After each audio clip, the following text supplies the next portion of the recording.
কিয়ামতের সতর্কবার্তা। আসসালামু আলাইকুম ওয়া রাহমাতুল্লাহ।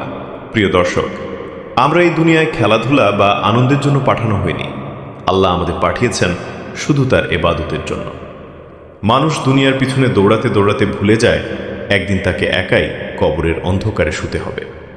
সেদিন বন্ধু থাকবে না, পরিবার থাকবে না, টাকা পয়সা ক্ষমতা কিছুই কাজে আসবে না। কিয়ামতের দিন আল্লাহর সামনে প্রত্যেক মানুষকে দাঁড়াতে হবে।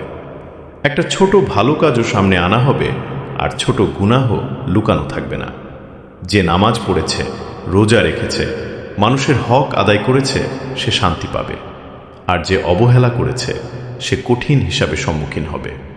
সেদিন কেউ কাউকে সাহায্য করতে পারবে না। মা সন্তানকে ভুলে যাবে। মানুষ শুধু বলবে, আমাকে বাঁচাও, কিন্তু সুযোগ থাকবে না, কারণ আমলের সময় ছিল দুনিয়াতে। আজ আমরা সুস্থ আছি, সময় আছে, সুযোগ আছে। আজ যদি আল্লাহর দিকে ফিরে আসি, আল্লাহ ক্ষমা করতে ভালোবাসেন। কিন্তু মৃত্যু হঠাৎ চলে এলে আর ফিরে আসার সুযোগ থাকবে না। তাই দেরি না করে আজ থেকেই নামাজ, তওবা, ভালো কাজ শুরু করি। আখিরাতে সফলতাই আসল সফলতা।